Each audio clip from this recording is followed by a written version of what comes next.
ونصلی علی رسولہ الکریم اما بعد فاعوذ باللہ من الشیطان الرجیم بسم اللہ الرحمن الرحیم۔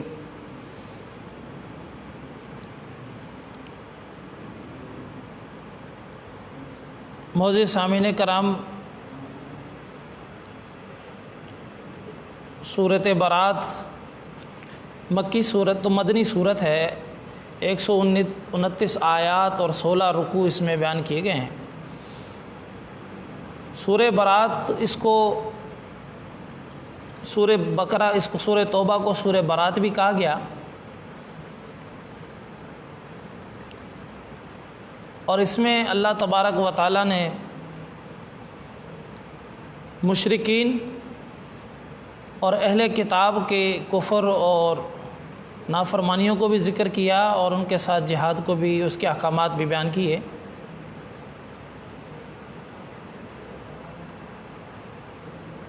اور اس کے بعد منافقین کی نشانیاں بھی ساری بیان فرمائی ہیں، اور ان کو بیان کرتے ہوئے اللہ تبارک و تعالیٰ نے تفصیل سے ان کے احکامات بھی بیان فرمائے اور ان کی نشانیاں بھی بیان فرمائی۔ دراصل اس صورت کو سورہ برات بھی کہا جاتا ہے، اور اس کی شروع بھی براۃ من اللہ ورسولہ الی الذین عاہدتم من المشرکین سے ہے۔ اس میں بھی اللہ تبارک و تعالیٰ اور اس کی رسول صلی اللہ علیہ وسلم کی برات ہے ان لوگوں سے جو مشرکین تھے، نافرمان تھے، اللہ کے احکامات کو نہیں مانتے تھے۔ لہذا اس میں اللہ تبارک و تعالیٰ نے 2 مقصد بیان فرمائے۔ جیسے میں نے پہلے ذکر کیا، مشرکین اور اہل کتاب سے جہاد کے احکامات۔ اہل کتاب میں سے خصوصاً یہود کے جو بنو قریظہ، بنو نذیر، بنو قینقاع کے جو لوگ تھے، وہ مسلسل مسلمانوں کے ساتھ دشمنی کا معاملہ رکھ رہے تھے۔ کوشش یہ ہوتی تھی کسی طریقے سے مسلمانوں کو تکلیف پہنچائی جائے، چاہے وہ غزوہ احد ہو،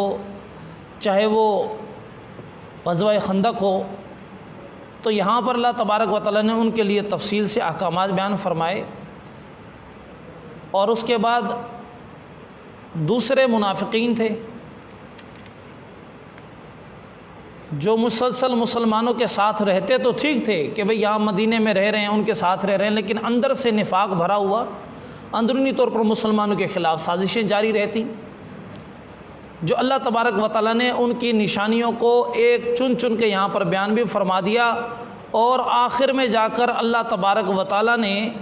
اس میں حکم بھی کر دیا کہ جو جتنے بھی یہ منافقین ہیں، اگر آپ کے پاس آتے ہیں، اگر ان کا یہ مر بھی جائیں، تو لہٰذا فرمایا کہ فَأَمَّا الَّذِينَ فِي قُلُوبِهِم مَّرَضٌ فَزَادَتْهُمْ رِجْسًا إِلَىٰ رِجْسِهِمْ، کہ جن کے دلوں کے اندر پلیتی ہے، اللہ تبارک و تعالیٰ نے ان کی نافرمانی کی پلیتی کو اور زیادہ بڑھا دیا۔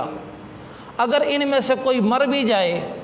تو آپ اس کے لیے توبہ نہ کریں، ان کے لیے نماز جنازہ نہ پڑھیں۔ اگر آپ 70 مرتبہ بھی ان کے لیے کریں گے تو پھر بھی اللہ تعالیٰ ان کو معاف نہیں کریں گے۔ عبداللہ ابن ابی منافق جو تھا، ان کے جو بیٹے تھے وہ بڑے مخلص مسلمان تھے، باپ ان کا بڑا منافق تھا۔ جب اس کا انتقال ہو گیا تو حضور نماز جنازے کے لیے گئے۔ حضرت عمر رضی اللہ تعالیٰ عنہ اس چیز کے حق میں نہیں تھے۔ حضور کو عرض کیا، رسول اللہ یہ تو پکا منافق ہے، لیکن حضور کی شفقت تھی، حضور صلی اللہ علیہ وسلم نرم دل ہونے کے بعد لہٰذا اسی وجہ سے ان کے لیے راضی ہو گئے کہ چلو نماز جنازہ پڑھا دیں۔ لیکن پھر اس کے باوجود بھی اللہ تبارک و تعالیٰ کا حکم آ گیا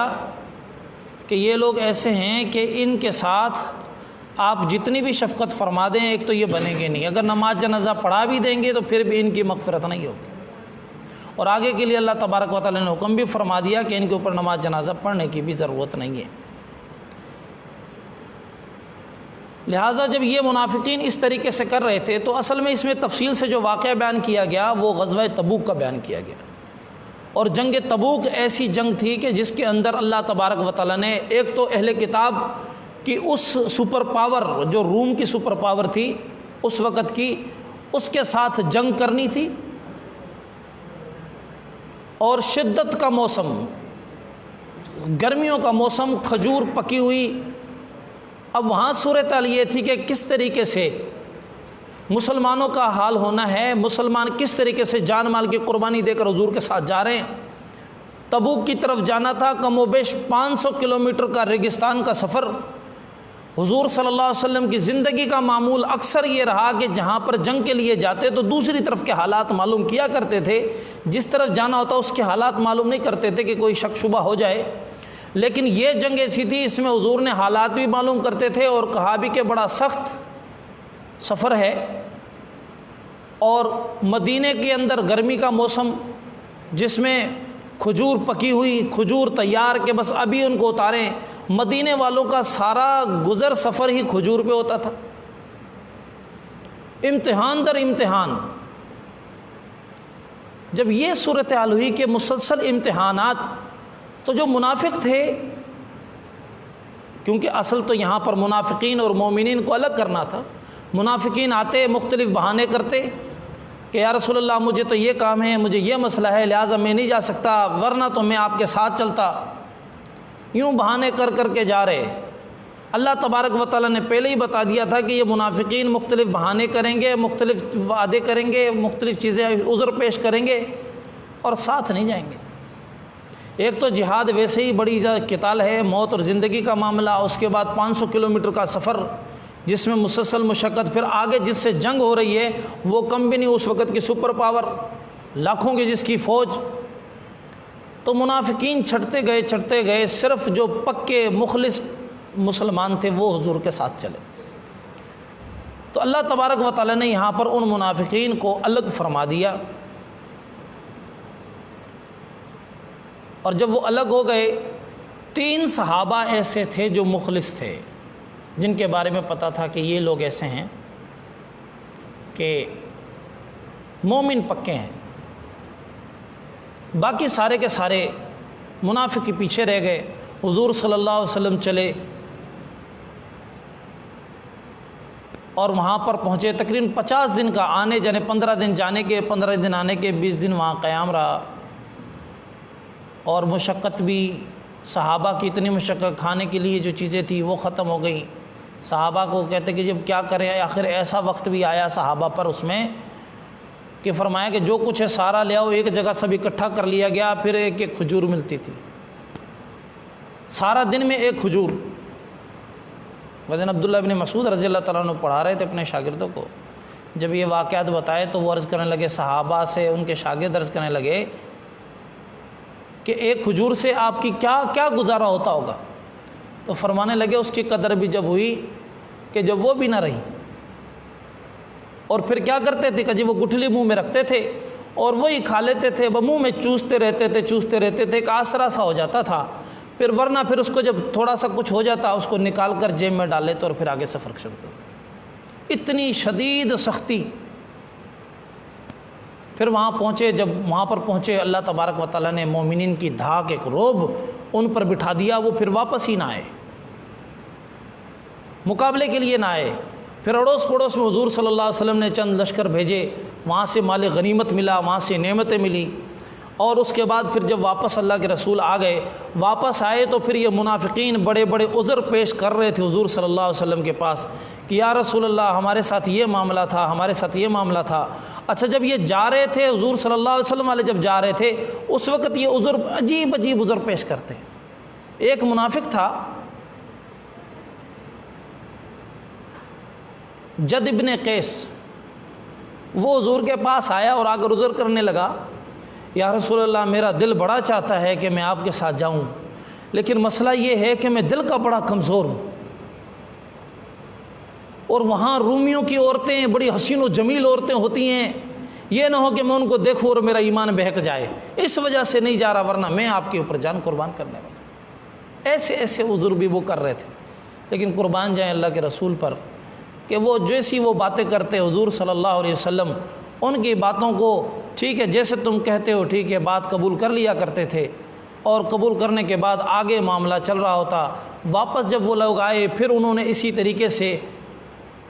اپنے عذر پیش کیے، اور حضور صلی اللہ علیہ وسلم ان کے عذر قبول کر رہے تھے، لیکن 3 جو صحابہ تھے ان میں سے ایک حضرت کعب ابن مالک رضی اللہ تعالیٰ عنہ، ہلال ابن امیہ رضی اللہ تعالیٰ عنہ اور مرارہ ابن ربی رضی اللہ تعالیٰ عنہ، یہ 3 مخلص صحابہ تھے جن کے بارے میں یہ ممکن ہی نہیں تھا کہ یہ پیچھے رہ جائیں گے۔ اور کعب ابن مالک کو تو حضور صلی اللہ علیہ وسلم نے وہاں پوچھا بھی کہ کعب ابن مالک نظر نہیں آ رہے، تمام جنگوں میں حضور کے ساتھ رہے۔ کسی نے کہا کہ اس کو یا رسول اللہ دنیا کی کثرت نے اور ان چیزوں نے انہیں غفلت میں ڈال دیا، تو دوسرے نے کہا کہ خبردار وہ بڑے مخلص آدمی تھے۔ حضور صلی اللہ علیہ وسلم نے خاموشی اختیار فرمائی، واپس آ گئے، سب کی باتیں چلتی رہی، سب نے اپنی اپنی باتیں فرمائی، کوئی ہر ایک عذر کرتا رہا۔ لیکن جب ان کا معاملہ آیا حضور صلی اللہ علیہ وسلم کے پاس آئے، آ کر عرض کیا یا رسول اللہ معاملہ تو یہ ہے، میں بڑا بولنے والا بھی ہوں، بڑا گفتگو کا اللہ تعالیٰ نے مجھے ملکہ بھی عطا فرمایا، لیکن مجھے پتہ ہے کہ یہاں پر آپ کے ہاں نجات صرف اور صرف سچائی کے ساتھ ملے گی۔ حقیقت یہ ہے کہ پہلے جتنے بھی جہاد میں گزرے، جتنے بھی آپ کے ساتھ میں گیا، ان سب سے زیادہ اس دفعہ مجھے سہولت بھی حاصل تھی، عافیت بھی حاصل تھی، مال و دولت کی کثرت بھی تھی، لیکن میں صرف سستی کی وجہ سے آپ کے ساتھ نہیں جا سکا۔ حضور صلی اللہ علیہ وسلم نے اعراض فرمایا اور کوئی جواب نہ دیا، وہ اٹھ کر چلے گئے۔ پھر انہوں نے پوچھا اور کون کون؟ کہا 2 بندے اور ہیں، ہلال ابن امیہ اور مرارہ ابن ربی رضی اللہ تعالیٰ عنہ، یہ 2 بھی ہیں، ان کے ساتھ بھی یہی معاملہ ہوا ہے۔ باقی جو منافق ہیں وہ تو اپنی اپنی باتیں کر رہے تھے، جب ہم جا رہے تھے ان کے اس وقت بھی حال یہ تھے، کیونکہ اللہ تبارک و تعالیٰ نے خود یہاں پر فرما دیا کہ وہ کہتے تھے قل نار و جہنم، وہ یہاں پر نکلتے کہ لا تنفروا فی الحر، گرمی میں نہ نکلو، یہ اچھا نہیں ہے۔ اللہ تعالیٰ نے ان کو جواب دیا قل نار و جہنم اشد حرا لو کانوا یفقہون، ارے جہنم کی آگ اس سے زیادہ سخت ہے اگر تمہیں شعور ہو تو۔ لہٰذا وہ اپنی انہوں نے باتیں کرتے رہے، لیکن معاملہ یہی ہوا کہ وہ حضور صلی اللہ علیہ وسلم جب واپس آئے، ان تینوں کا معاملہ یہ رہا کہ ان کے ساتھ یہ حضور نے پھر ان کا بائیکاٹ کا حکم فرما دیا کہ بھئی ان سے کوئی بھی گفتگو نہ کرے۔ حضرت کعب بن مالک رضی اللہ تعالیٰ فرماتے ہیں کہ مدینے میں ایسا ہوا کہ ہمارے ساتھ معاملہ کہ جب وہ صورتحال کے جس سے بات کرے کوئی بات ہی نہ کرے، کوئی سلام نہ کرے، میں نماز پڑھنے، وہ دونوں تو بیچارے اس غم میں تھے، گھر میں ہی بند رہ گئے، میں نماز پڑھنے بھی جاتا، نماز پڑھنے حضور کے قریب کھڑا ہو جاتا، زور سے السلام علیکم کہتا، لیکن کوئی جواب نہیں ملتا، لیکن میں نیت باندھ لیتا تو حضور یوں کن اکھیوں سے مجھے تھوڑا بہت دیکھا کرتے تھے۔ اللہ کا حکم تھا کہ کوئی گفتگو نہ ہو، کہ مخلص لوگ ہیں پیچھے کیوں رہ گئے؟ اللہ تبارک و تعالیٰ کے لاڈلے وہ لوگ ہیں، پیچھے کیوں رہ گئے؟ اب یہ ان کی صورتحال چلتی رہی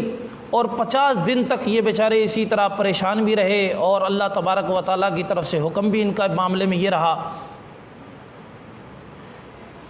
اور جب یوں صورتحال چلتی رہی پریشان، اللہ تبارک و تعالیٰ کی طرف سے بھی، اور حضور صلی اللہ علیہ وسلم نے بالکل قطع تعلق کر دیا، تو یہ کہتے تھے ایسے لگتا تھا کہ مدینہ ہمارے اوپر جو بالکل تنگ ہو گیا تھا، رہنا اس کے اندر ہمارے لیے مشکل ہو گیا تھا، رو رو کے اللہ سے مانگ رہے ہیں۔ بیچ میں حکم آیا کہ بیویوں کو چھوڑ دو، پوچھا کہ بیویوں کو طلاق دے دیں یا کیا کریں؟ کہا نہیں طلاق نہیں، ویسے بھیج دو، بیوی کو گھر بھیج دیا۔ اب یہ سختی، پھر جب اللہ نے 50 دن تک ان کے ساتھ یہ معاملہ ہوا، طویل واقعہ ہے، بہرحال یہ نہیں ہے کہ وہاں کہتے جی مدینے میں پتہ نہیں تھا کون منافق تھا کون نہیں، نہیں صاف بھی بیان کیا گیا ہے، پورے مدینے کے سینکڑوں لوگ نہیں گئے تھے، یہ 3 جو تھے یہ رہ گئے، تینوں کے بارے میں قرآن میں بات آ گئی، اور جو 600 700 800 1000 2000 پیچھے رہ گئے ان کے بارے میں بتا دیا۔ تو پیچھے رہنے والے وہ سارے کے سارے منافقین تھے، یہ 3 مومن پیچھے رہے تھے، اللہ تعالیٰ نے یہاں پر ان کے بارے میں 50 دن بائیکاٹ رہا ان کا۔ 50 دن کے بعد پھر اللہ تبارک و تعالیٰ نے قرآن میں انہوں نے ایسی توبہ کی، ایسے روئے، ایسا اللہ کو راضی کیا، اور کمال صحابہ کی یہی تو خاصیت تھی، یا تو ان سے گناہ کبھی ہوتا نہیں تھا، کوئی غلطی خطا ہوتی نہیں تھی، اگر کسی وجہ سے تقدیری کسی معاملے میں کوئی چیز ہو گئی یا اللہ تعالیٰ کی طرف سے امت کو سبق دینے کے لیے کوئی معاملہ ہو گیا، تو ایسی توبہ کی کہ قیامت تک آنے والوں کے لیے وہ نشانی بنا دی۔ قیامت تک آنے والے لوگوں کے لیے ان لوگوں کو ان کی توبہ کو ایسا اعلیٰ مقام عطا فرمایا کہ جیسا کسی کو ملا ہی نہیں۔ تو یہاں پر اللہ تعالیٰ نے ان تینوں کے بارے میں فرمایا وَعَلَى الثَّلَاثَةِ الَّذِينَ خُلِّفُوا، وہ 3 لوگ جو پیچھے رہ گئے تھے۔ دیکھو کتنا کمال ہے، لوگ کہتے تھے مدینے میں حضور کے ساتھ منافق بھی رہتے تھے، حضور کو پتہ نہیں تھا، نعوذ باللہ من ذالک۔ میں ایک استاد ہوں، میں اگر 5 کلاسوں میں پڑھاتا ہوں، ایک کلاس کے اندر 30 یا 40 بچے ہیں، مجھے پتہ ہے ان میں سے پڑھنے والے کون ہیں، نکمے کون ہیں۔ ایک سال میں پڑھاتا ہوں تو 20-25 دن کے اندر مجھے پتہ لگ جاتا ہے۔ اللہ کا رسول 23 سال تک اپنے بندے اپنے ساتھ لوگوں کو رکھ رہے ہیں، حضور کو پتہ نہیں، اور اوپر سے وحی بھی آ رہی ہے، نعوذ باللہ من ذالک۔ حضور کو کیا، ہر مدینے والے کو پتہ تھا منافق کون ہے، مومن کون ہے۔ یہ تو اللہ کے رسول کی شفقتیں تھی کہ ان کو ساتھ لے کر چل رہے تھے۔ تو اللہ نے فرمایا کہ عَلَى الثَّلَاثَةِ الَّذِينَ خُلِّفُوا، وہ 3 آدمی جو پیچھے رہ گئے تھے، حَتَّى إِذَا ضَاقَتْ عَلَيْهِمُ الْأَرْضُ بِمَا رَحُبَتْ، ان کے ساتھ یہ معاملہ ہوا کہ ان کے اوپر یہ زمین تنگ ہو گئی اپنی کشادگی کے باوجود۔ وَضَاقَتْ عَلَيْهِمْ أَنفُسُهُمْ، اور ان کی اپنی ذات، ان کا نفس بھی ان پہ تنگ ہو گیا، کوئی رستہ ہی نہ ملے، ارے کیا ہوگا ہمارے ساتھ۔ خدا نہ خواستہ حضرت کعب بن امیہ کے کعب بن مالک کہتے تھے کہ مجھے خوف ہوا، خدا نہ خواستہ اگر ان دنوں میں مجھے موت آ گئی تو میرا کیا ہوگا۔ رو رو کے اللہ کے سامنے، حالانکہ اللہ خود کہہ رہے وَضَاقَتْ عَلَيْهِمْ أَنفُسُهُمْ، ان کی ذات بھی ان کے اوپر تنگ آ گئی۔ وَظَنُّوا أَن لَّا مَلْجَأَ مِنَ اللَّهِ إِلَّا إِلَيْهِ، اور یہ پکا گمان کرنے لگے کہ اللہ کے علاوہ اور کوئی ہمارے پاس جائے ٹھکانہ ہے ہی نہیں، اللہ کے پاس ہی رستہ ملے گا، وہی ذات ہے جو ہمیں رستہ دے گی۔ رو رہے ہیں، اسی کے سامنے جھک رہے ہیں۔ جب ایسا روئے، ایسا اللہ کے سامنے جھکے، اللہ کو راضی کیا، ثُمَّ تَابَ عَلَيْهِمْ، پھر اللہ تبارک و تعالیٰ نے ان کی توبہ کی لیے، توبو، تاکہ وہ توبہ کر لیں۔ اللہ تبارک و تعالیٰ نے ان کی توبہ کو قبول کر لیا۔ ان اللہ هو التواب الرحیم، بے شک اللہ تبارک و تعالیٰ توبہ کو قبول کرنے والے اور بڑے رحم والے ہیں۔ اللہ نے فرمایا یا ایھا الذین آمنوا اتقوا اللہ وکونوا مع الصادقین، اے ایمان والو اللہ کے ساتھ رہو، اللہ سے ڈرتے رہو اور مومنین اور سچوں کے ساتھ رہو۔ کونوا مع الصادقین، سچوں کے ساتھ رہو۔ ہمارے ہاں جو بتایا جاتا ہے کہ مومنین کے لیے مومنوں کے ساتھ رہو، اس کی کیا وجہ ہے؟ یہ قرآن کہتا ہے کونوا مع الصادقین، سچوں کے ساتھ رہو۔ سچوں کے ساتھ رہو گے تو ہدایت ملے گی، خیر ملے گی، کامیابیاں ملیں گی۔ آج جو اللہ والوں کے پاس بیٹھنا، اللہ کے پاس رہنے کا جو حکم فرمایا جاتا ہے، اس کی یہی وجہ ہے۔ آگے اللہ تعالیٰ نے فرمایا ما کان لأہل المدینۃ ومن حولهم من الاعراب ان یتخلفوا عن رسول اللہ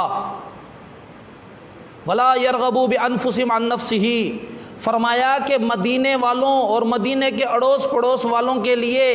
اس چیز کی اجازت نہیں ہے کہ وہ رسول اللہ سے پیچھے رہ جائیں، اللہ کا رسول اللہ کے دین کے لیے جائے، جہاد کے لیے جائے اور وہ پیچھے رہ جائیں، ان کو اس چیز کی اجازت نہیں ہے۔ اور اس کے بعد فرمایا ولا يرغبوا بانفسهم عن نفسه، اور اپنے نفس کو حضور کی ذات سے زیادہ ترجیح دینے کی بھی اجازت نہیں ہے۔ دوسرے لفظوں میں کہا جائے پیچھے رہنا بھی ناجائز اور حرام ہے، اللہ کے رسول سے زیادہ اپنی ذات کو ترجیح دینا بھی ناجائز اور حرام ہے۔ کیوں؟ اور فرمایا کہ ذالک، اس وجہ سے کہ بأنہم لا یصیبہم ظمأ ولا نصب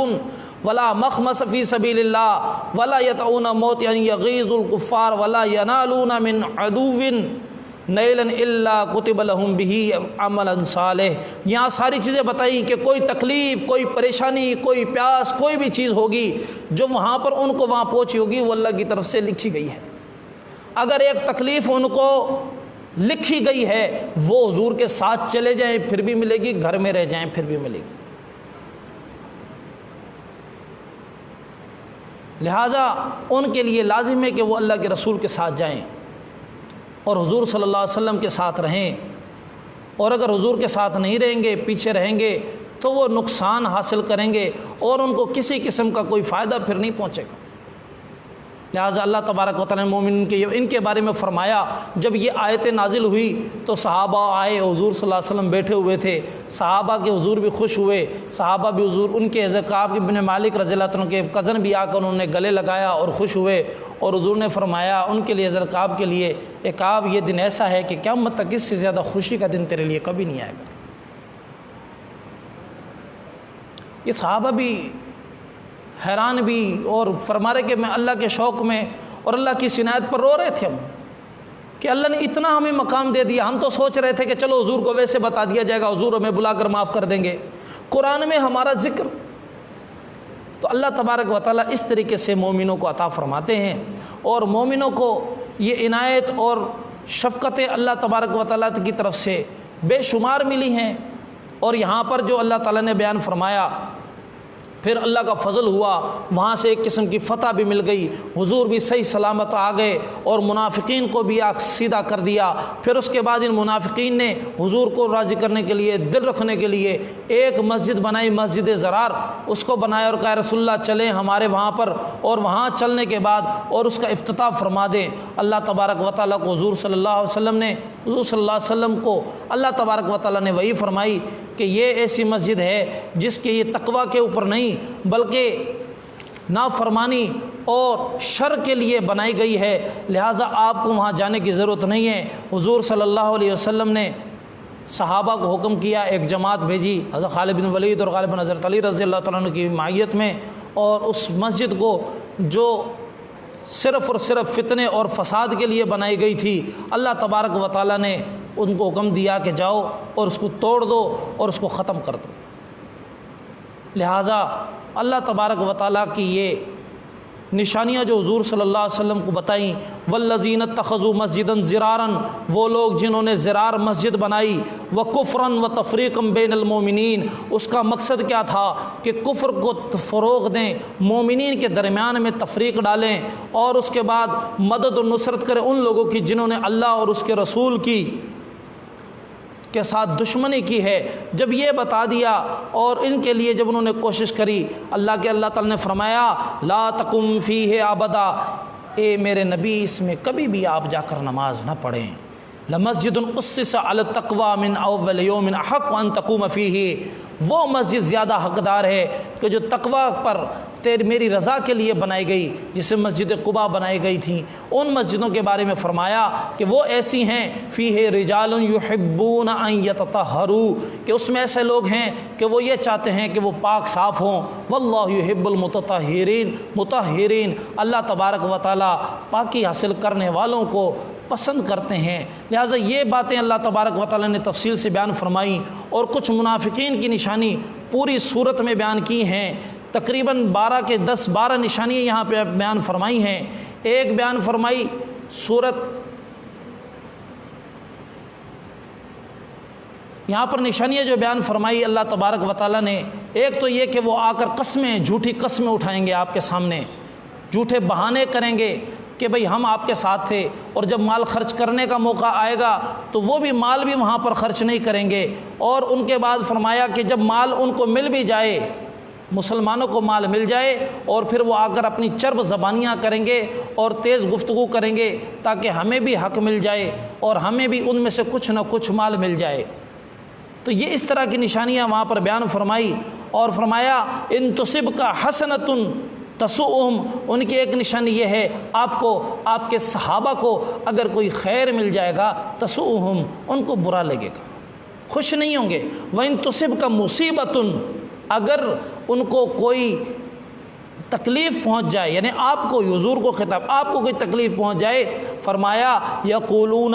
قد اخذنا امرنا من قبل وتولوا وهم فرحون، کہ ہم تو کہہ رہے تھے یہ معاملہ ایسا صحیح نہیں ہے، جانا صحیح نہیں تھا، اور خوش ہوتے ہوئے جائیں گے۔ اللہ تعالیٰ کہتے ہیں قل لن یصیبنا الا ما كتب اللہ لنا هو مولانا وعلى اللہ فلیتوکل المؤمنین، اے مومنون، اے نبی ان کو بتا دیجئے کہ اگر تمہیں کوئی تکلیف آ بھی جائے تو ان کو کہہ دو ہرگز ہمیں وہ چیز نہیں پہنچ سکتی جو اللہ نے نہ لکھی ہو، اللہ نے لکھ دی تھی، لہٰذا ہمارے اوپر وہ لازم تھی، وہ ہمیں تکلیف پہنچ گئی، کوئی مسئلہ نہیں ہے، ہم اس چیز پر راضی ہیں جو اللہ تبارک و تعالیٰ نے ہمارے لیے فیصلہ کر دیا، ہم اس میں کسی معاملے میں بھی تکلیف اور پریشانی محسوس نہیں کرتے۔ آگے ایک نشانی یہ فرمائی، لو یجدون ملجأ ومغارات او مدخلا لولوا الیہ وہم یجمعون، کہ اگر کوئی جنگ، کوئی مشکل گھڑی آ جائے تو یہ وہاں سے بھاگ نکلے۔ اچھا ہوا کہ یہ لوگ آپ کے ساتھ نہیں گئے، اگر یہ آپ کے ساتھ چلے جاتے، وہاں پر آپ کو تکلیف ہوتی تو یہ خوش ہوتے اور مسلمانوں کی ہمت کو توڑتے، جس طرح مدینے میں کہہ رہے تھے لا تخرجوا فی الحر، گرمی میں نکلنے کی ضرورت نہیں ہے، تو یہ وہاں پر ہوتے آپ کے ساتھ تو اسی طریقے سے فرماتے کرتے، یہی خانہ خراب کرتے، اور اگر فتح آپ کو ہو جاتی تو پھر اپنی بڑائیاں کرتے کہ جی ہم نے اس میں یہ کام کیا تھا، ہم نے یہ کیا تھا، تو لہٰذا اللہ تبارک و تعالیٰ نے فرما دیا کہ ان کی ضرورت نہیں ہے کہ یہ آپ کے ساتھ رہیں۔ لہٰذا اللہ تعالیٰ نے جب یہ نشانیاں ان کی بتا بھی دی اور منافقت بھی ان کی ذکر کر دی تو اللہ نے فرمایا وعد اللہ المنافقین والمنافقات والکفار نار جہنم خالدین فیہا، کہ اللہ تعالیٰ نے وعدہ کیا منافقین اور مرد اور عورتوں اور کفار کے لیے کس چیز کا؟ جہنم کا، خالدین فیہا، وہ اس کے اندر رہیں گے، ہی حسبہم، ان کے لیے یہ جہنم کافی ہے، ولعنہم اللہ، اللہ تبارک و تعالیٰ نے ان کو لعنت بھی دے دی، ولہم عذاب مقیم، اور ان کے لیے قائم رہنے والا عذاب ہے، کالذین من قبلکم، جیسے ان سے بھی پہلے جو لوگ تھے، کانوا اشد منکم قوتاً، کہ ان کے پاس قوت بھی زیادہ تھی، اکثر اموالا و اولاداً، ان کے پاس اولادیں بھی زیادہ تھی، مال بھی زیادہ تھا، فاستمتعوا بخلاقہم، پھر ان میں سے کچھ نے حصہ تو حاصل کر لیا، لیکن معاملہ یہی ہے کہ انہوں نے جو بھی حاصل کیا، حبطت اعمالہم فی الدنیا والآخرہ، دنیا میں بھی ان کے اعمال ختم ہو گئے، آخرت میں بھی اعمال ختم ہو گئے، وَأُولَئِكَ هُمُ الْخَاسِرُونَ، اور وہی لوگ ایسے ہیں کہ جو بہت زیادہ خسارے والے ہیں، دنیا کے اندر بھی خسارہ ملے گا، آخرت کے اندر بھی خسارہ ملے گا۔ اور یہ لوگ آپ کے پاس جب آتے تھے تو بات سیدھی سی ہے، الم یعلموا، تم یہ بات نہیں جانتے، ان اللہ یعلم سرہم و نجواہم، اللہ تبارک و تعالیٰ ان کے رازوں کو بھی جانتے ہیں، اور جو کانوں میں یہ خسر پھسر کرتے ہیں اللہ اس کو بھی جانتے ہیں، وان اللہ علام الغیوب، اور اللہ تبارک و تعالیٰ غیبوں کو جاننے والا ہے، الذین یلمزون المطوعین من المؤمنین فی الصدقات، اور یہ جو لوگ آپس میں باتیں کرتے ہیں کسی طریقے سے مال دولت کے معاملے میں، والذین لا یجدون الا جہدہم، اور ان کی کوئی کوشش وغیرہ نہیں ملتی، باقی جو مومن محنت کر رہے ہوتے ہیں، لیکن حالت یہ ہے فیسخرون منہم، وہ مذاق کرتے ہیں مومن کے ساتھ، اللہ فرماتے سخر اللہ منہم، اللہ ان سے مذاق کرتے ہیں، ان کے لیے اللہ تبارک و تعالیٰ نے عذاب رکھا ہے۔ پھر آگے وہی بات جو میں نے آپ کو بتائی تھی کہ عبداللہ ابن ابی منافق، اس کے بارے میں فرمایا استغفر لہم او لا تستغفر لہم، آپ اس کے لیے، ان کے لیے، سب کے لیے، منافقین کے لیے توبہ کریں یا نہ کریں۔ فرمایا کہ جب اس کی دعا کے لیے حضور نے اپنا کرتا مبارک بھی، ان کے جو بیٹے کی وجہ سے کہا رسول اللہ اپنا کرتا دے دے، میں ان کو کفن، اللہ کے رسول کا جوڑا جس کو کفن کے طور پر مل رہا ہے، اندر پلیت ہے، اندر کے اندر منافقین۔ اب منافق آج کے دور میں اگرچہ عقیدے والے منافق نہیں لیکن عملی منافق ہیں، بعض روایت میں 4 نشانیاں آئی ہیں، بعض روایت میں 3 نشانیاں آئی ہیں۔ آیت المنافق ثلاث، اذا حدث کذب، جب وہ گفتگو کرے گا تو وہ جھوٹ بولے گا، اذا خاصم فجرا، جب آپس میں کوئی لڑائی جھگڑی ہوگا تو پھر وہاں پر گالیاں گلوچ دے گا، اذا اؤتمن خان، اگر کوئی امانت اس کے پاس رکھی جائے گی تو خیانت کرے گا۔ یہ نشانیاں بیان فرمائی۔ آگے فرمایا کہ جو یہ منافق ہوں گے، عبداللہ ابن ابی منافق، اس کو اللہ کا رسول اس کے لیے دعائیں کر رہا ہے، اپنا جبہ مبارک بھی اتار کے اس کو دے دیا، لیکن اس کے باوجود بھی اس کی اندر کی پلیتی ایسی تھی کہ اس کو بچا نہیں سکی۔ اللہ نے فرمایا استغفر لہم او لا تستغفر لہم، اے نبی تو آپ ان کے لیے توبہ استغفار کریں، او لا تستغفر لہم، او یا ان کے لیے توبہ استغفار نہ کریں۔ نماز جنازے میں بھی تو توبہ استغفار ہے نا۔ فرمایا کہ ان تستغفر لہم 70 مرتن، اگر آپ 70 مرتبہ بھی ان کے لیے توبہ استغفار کر لیں گے، فلن یغفر اللہ لہم، ہرگز اللہ تبارک و تعالیٰ ان کے لیے مغفرت نہیں کرے گا۔ کیوں؟ بِأَنَّهُمْ كَفَرُوا بِاللَّهِ وَرَسُولِهِ، کیونکہ انہوں نے اللہ اور اس کے رسول کے ساتھ کفر کیا۔ منافقین کافر تو تھے ہی، لیکن کفر کے ساتھ اسلام کے ساتھ دھوکہ بھی کر رہے تھے۔ وَاللَّهُ لَا يَهْدِي الْقَوْمَ الْفَاسِقِينَ، اللہ تبارک و تعالی فاسقین کو ہدایت نہیں دیتا۔ تو اللہ تبارک و تعالیٰ کی طرف سے یہ نشانیاں اور چیزیں بیان کی گئیں اور توبہ کرنے کا ان کو حکم دیا۔ اگر ایمان کی حالت میں توبہ کر لی تو ٹھیک ہے، اور اگر نہیں تو پھر کچھ بھی نہیں۔ تو لہٰذا ہم نے بھی آج کے دور میں کوشش کریں کہ جو منافقین کی نشانیاں ہیں اس سے ہمیں بچنا پڑے گا اپنی زندگی میں بھی، کہ جب ہم بولیں تو سچ بولیں، اگر لڑائی جھگڑا ہو تو اس میں گالی گلوچ اختیار نہ کریں، بہت زیادہ قسمیں بھی نہ اٹھائیں، اور اگر کوئی امانت رکھ دی جائے تو اس میں خیانت بھی نہ کریں، اور اگر کوئی وعدہ کیا جائے تو اس کی وعدہ کی خلاف ورزی بھی نہ کی جائے۔ جس طرح پچھلے درس میں ہم نے تفصیل سے بتایا تھا کہ وعدہ اور اس کو نبھانا وہ بہت ضروری ہے، ایمان کے حصوں میں سے بھی ہے۔ اللہ تبارک و تعالیٰ سے دعا ہے اللہ تبارک و تعالیٰ مجھے اور آپ کو شریعت کے احکامات پر عمل کرنے کی توفیق عطا فرمائے۔ اور سورہ یونس اس کی دوسری آیت میں بھی مکی صورت ہے جس پر انشاءاللہ مختصراً کل بات ہوگی۔ اللہ تبارک و تعالیٰ مجھے اور آپ کو ایمان کامل نصیب فرمائے، اور آج کے دور میں عقیدت کے منافق نہیں رہے لیکن عملی منافق موجود ہیں۔ اللہ تعالیٰ ہمیں ان برائیوں سے خود بھی بچنے کی توفیق عطا فرمائے اور اپنے معاشرے کو بچانے کی بھی محنت کرنے کی توفیق عطا فرمائے۔ خیر کی باتوں کو پھیلانا میرے اور آپ کے لیے اسلام کا حصہ ہے۔ حضور کی طرف سے یہ ذمہ داری مجھے اور آپ کو ملی ہے کہ خیر کی باتیں خود بھی عمل کریں، دوسروں تک بھی پہنچائیں۔ اللہ تبارک و تعالیٰ مجھے اور آپ کو عمل کی توفیق عطا فرمائے۔ الحمدللہ رب العالمین والعاقبۃ للمتقین والصلاۃ والسلام علی خیر خلقہ محمد وآلہ وصحبہ اجمعین۔ ربنا ظلمنا انفسنا وان لم تغفر لنا وترحمنا لنکونن من الخاسرین۔ یا اللہ ہم سب کے گناہوں کو معاف فرما، کمی کوتاہیوں کو معاف فرما۔ یا اللہ قرآن کا نور نصیب فرما۔ یا اللہ ہم سب کو شفقت نصیب فرما۔ یا اللہ ہم سب کے گناہوں کو معاف فرما۔ یا اللہ اس امت کے حال پر رحم فرما۔ رمضان میں تو ہر رات میں یا اللہ جہنم سے یا اللہ نیک بندوں کو نکالتا ہے۔ یا اللہ امت محمدیہ کے جتنے بندے بھی ہیں جن کے لیے جہنم کے فیصلے ہو گئے، اللہ ان کے لیے جنت کے فیصلے فرما دے۔ یا اللہ ان کی قبروں کو نور و منور فرما دے۔ یا اللہ مسلمان جہاں جہاں مظلوم ہیں، یا اللہ جہاں جہاں لاوارثوں کی طرح پڑے ہیں، یا اللہ اپنے فضل سے ان کے ساتھ رحم و عافیت کا معاملہ فرما دے۔ یا اللہ آپس کے جھگڑوں کو بھی دور فرما دے۔ یا اللہ دشمنوں کو بھی تہس نہس فرما دے۔ یا اللہ ہر مسلمان ملک کی